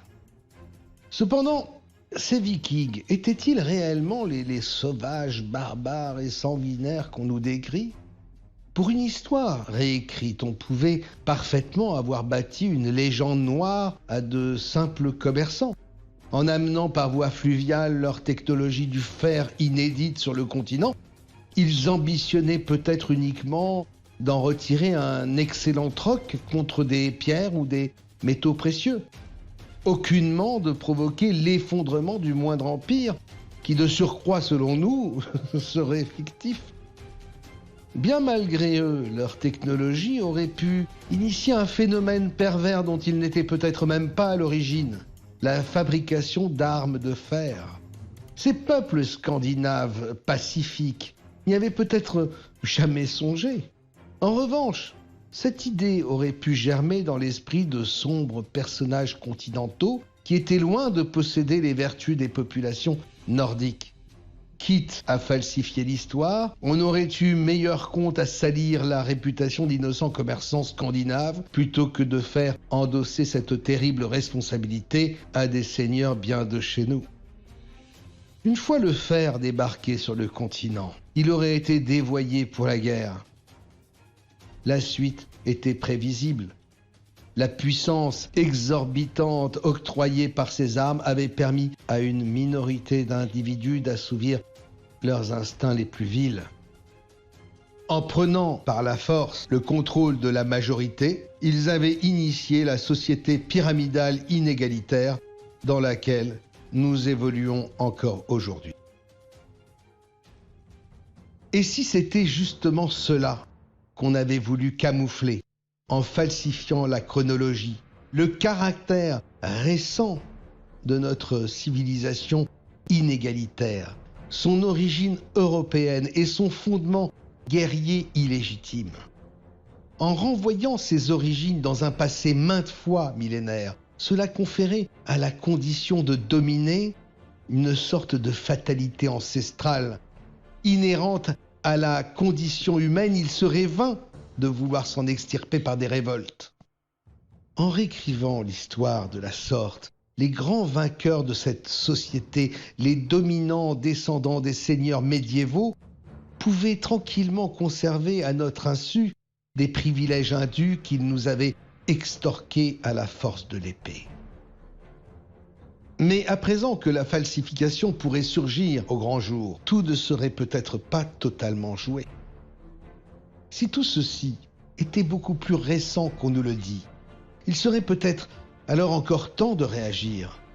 Il ne tiendrait qu'à nous de nous opposer à cet inique système d'exploitation qui nous fut imposé il y a seulement 1000 ans et que les élites malveillantes tentent désespérément de perpétuer. Cela pourrait commencer par une remise en cause de l'histoire, grâce à une théorie qui a assurément le vent en poupe, le récentisme.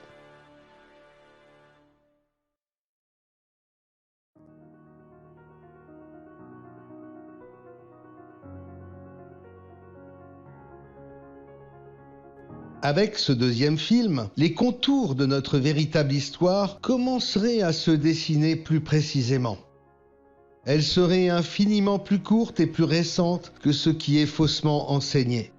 Son véritable point de départ se trouverait quelque part un peu avant l'an 1000. Ce n'est véritablement qu'à partir de cette époque qu'allaient se mettre en place tous les rouages de notre civilisation. Ceci, grâce à une unique innovation apparue quelque temps auparavant, la maîtrise du fer. C'est l'hypothèse que nous avons tenté d'étayer dans ce film. La découverte des fantastiques propriétés du fer aurait pu se dérouler en Scandinavie, puis aurait gagné l'Europe par voie fluviale.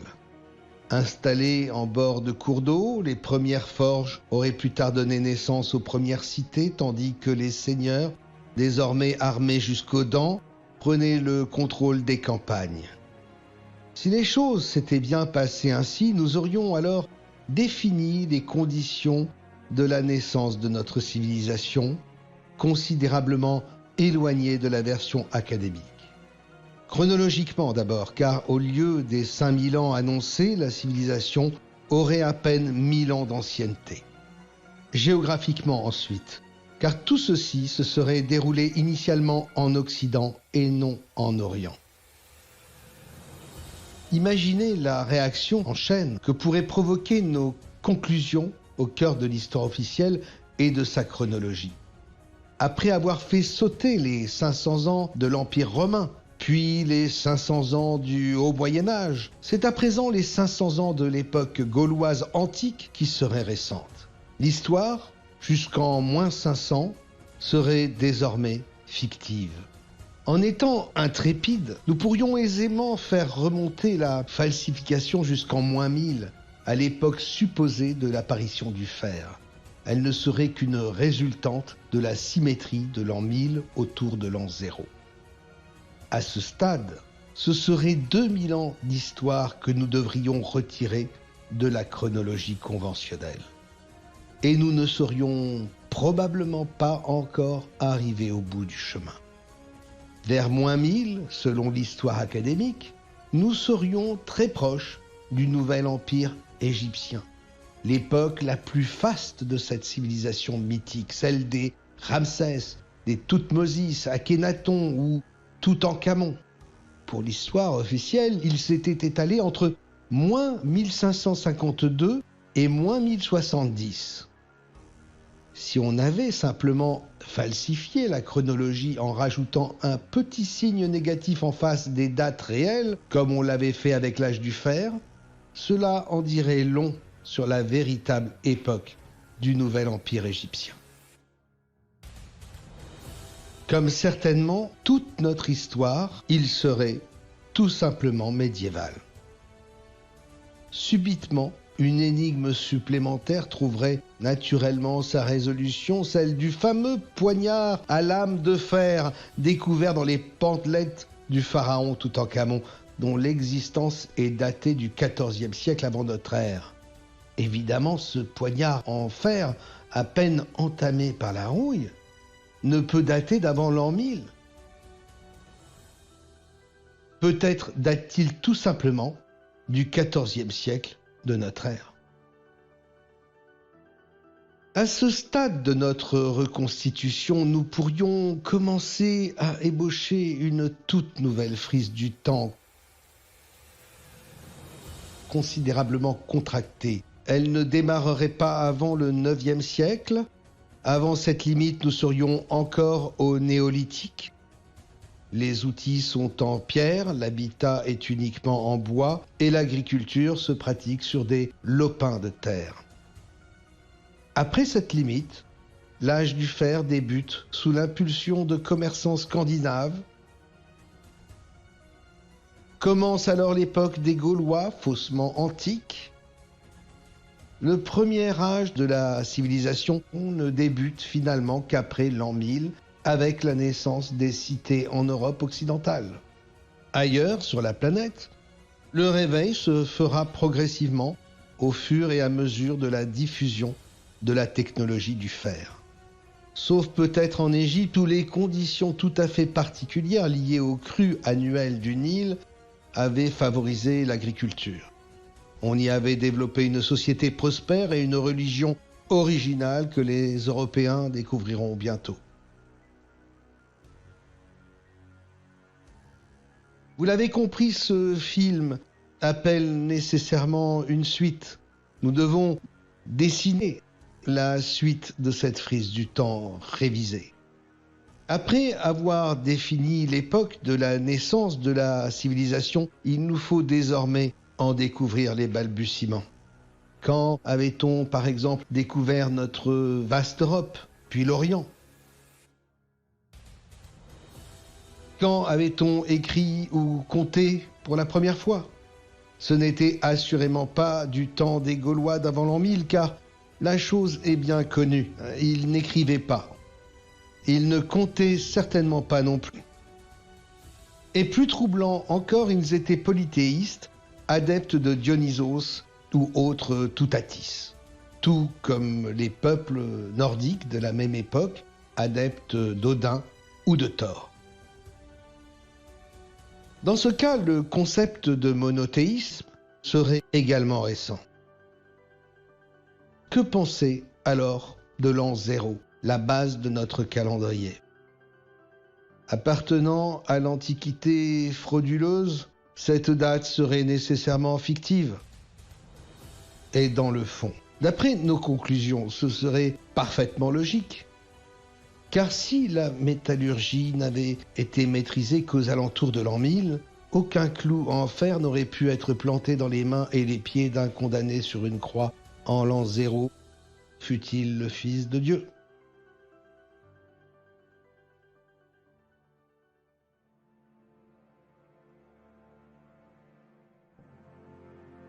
Au fil de nos épisodes, la véracité de l'histoire qui nous est enseignée devrait interroger toute personne dotée d'un minimum de sens critique.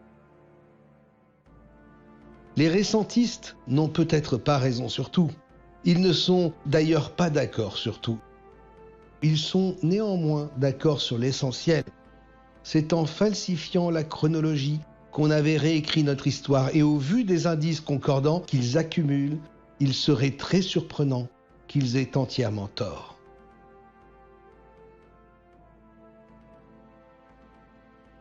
Il nous faut cependant conserver une certaine prudence quant aux dates auxquelles nous ont aujourd'hui conduites nos recherches. Il ne faut jamais perdre de vue qu'elles sont induites par la chronologie officielle qui place par exemple l'épopée viking au IXe siècle et la féodalité au Xe siècle. Ce sont ces repères qui nous ont en grande partie amenés à imaginer l'émergence de la technologie du fer un peu avant l'an 1000. Mais notre confiance en la chronologie admise n'est que très limitée. Elle pourrait très bien ne pas être tout à fait exacte quant à ces deux repères cruciaux. Oh, pas de beaucoup, nous ne parlons heureusement plus de millénaires, mais de quelques siècles, tout au plus 1, 2 ou 3. La maîtrise du fer serait alors peut-être encore plus récente que nous ne l'imaginons dans ce film. Ceci ne remettrait pas drastiquement en cause les enchaînements qui avaient guidé l'humanité vers la civilisation, mais son époque. Ainsi, il en va d'une théorie alternative en perpétuel chantier. Quitte à tout chambouler, nous ne sommes plus à quelques siècles près. Dénoncer une machiavélique machination mondiale est probablement une entreprise ambitieuse à laquelle s'attaquent les récentistes. Elle est tellement énorme qu'elle effraie encore ceux qui se refusent à admettre une falsification d'une telle ampleur. C'est bien là-dessus que comptent les faussaires.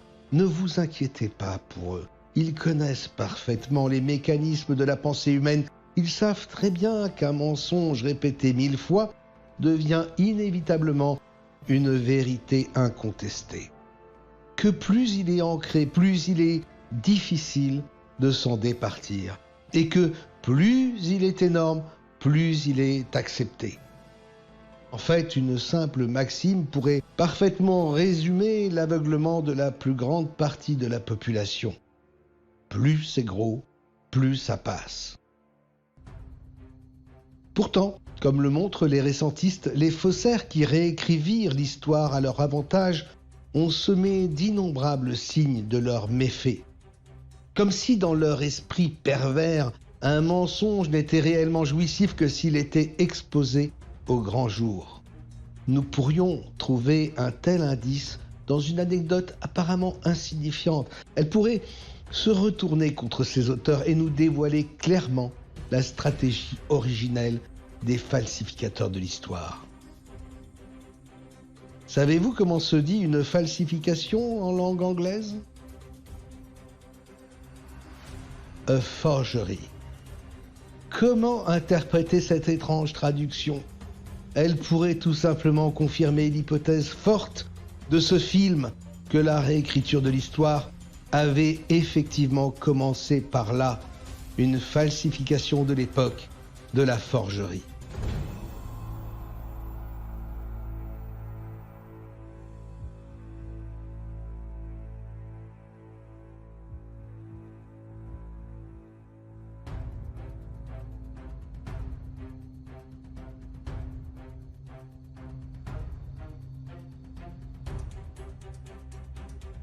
Un an après notre premier film et 2 ans après son apparition, sommes-nous enfin débarrassés de ce satané coronavirus? Eh bien non, pas du tout. Il est encore bien présent dans nos vies. Les vagues de Covid se sont inexorablement succédées tout au long de ces 2 dernières années, engendrant l'instauration de mesures toujours plus liberticides. Au pays des Lumières, des droits de l'homme et de la résistance, nos élites dirigeantes ont à présent réussi le tour de force d'instaurer ce que les régimes totalitaires les plus abjects de notre histoire avaient à peine envisagé, un passeport sanitaire. Véritable objet d'apartheid, il bafoue toutes nos valeurs républicaines en installant une discrimination entre les citoyens d'une même nation. Le précieux sésame est conditionné à une injection fallacieusement dénommée vaccin, aux terrifiants effets secondaires, et dont l'efficacité chute dramatiquement en quelques mois. 1 dose, 2 doses, et à présent, 3. Où en serons-nous dans 1 an? Pourquoi pas 1 dose tous les 6 mois? Face à ces atteintes répétées à nos libertés fondamentales, l'immense partie de la population semble résignée, anesthésiée, incapable d'apprécier la disproportion des mesures politiques au regard de la létalité réelle de ce virus. Comment en sommes-nous arrivés là? Par une recette toute simple. La peur instillée au quotidien par les médias et la promesse d'une pseudo-sécurité sanitaire offerte par nos dirigeants. Or, en 1755, Benjamin Franklin, un des pères fondateurs des États-Unis, nous avertissait déjà du danger de ce bien mauvais troc qui nous est proposé. Un peuple prêt à sacrifier un peu de liberté pour un peu de sécurité ne mérite ni l'une ni l'autre, et finit par perdre les deux. En cédant aux sirènes du discours anxiogène de nos dirigeants, ne sommes-nous pas en train de suivre le terrible chemin décrit par Benjamin Franklin? Perdre définitivement toute liberté en échange d'une pseudo-sécurité. Nous pourrions alors commettre une terrible erreur, sans doute la même qu'avaient commise les paysans de l'an 1000. Devant la peur des armes de fer, ils avaient cédé une grande part de leur liberté en échange de la protection des seigneurs. Ce qui les avait conduits à l'asservissement par la mise en place d'une société inégalitaire dont nous gardons toujours les stigmates. À quoi servirait l'histoire, sinon à tirer les enseignements du passé et à éviter qu'elle se répète à nos dépens? Mais encore faudrait-il qu'elle nous soit correctement retranscrite. En rétablissant notre véritable passé, les récentistes nous alerteraient de l'extrême danger de l'époque actuelle. Si nous acceptions à nouveau l'odieux chantage mis en place aujourd'hui, nul doute que des libertés supplémentaires concédées à nos dirigeants ne nous seraient jamais rendues. Ce pourrait être exactement le dessein recherché, nous extorquer les dernières libertés que nous possédons.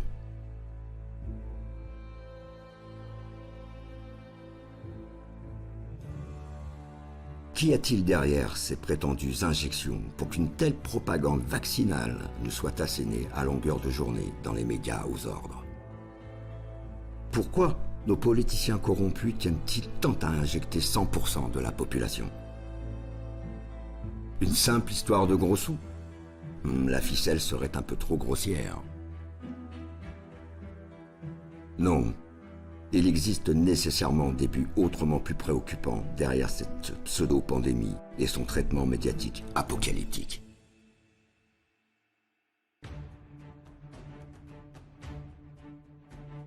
Les Georgia Guidestones nous l'apprennent. Nos élites, soi-disant bienfaisantes, souhaitent une diminution drastique de la population mondiale à 500 millions d'habitants. Les morts directement imputables aux injections pourraient se charger d'une partie du travail. Ensuite, les effets secondaires sur la fertilité se chargeraient du reste. Pour ceux qui en réchapperaient, ils devraient nécessairement être parfaitement contrôlés. Pourquoi pas en modifiant leur ADN? Ce pourrait être le coup de grâce infligé par ces injections géniques d'ARN messager.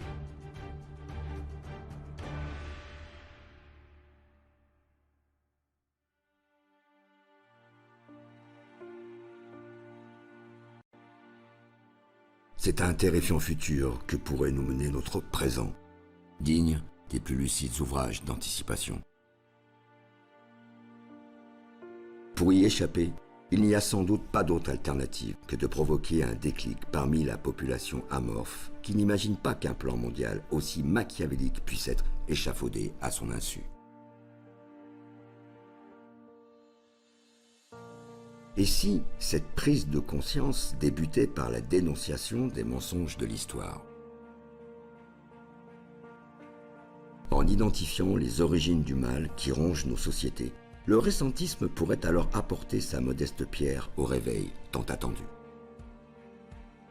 Sans cette réaction indispensable, les dangereux parasites qui nous gouvernent pourraient définitivement réussir à prendre notre contrôle total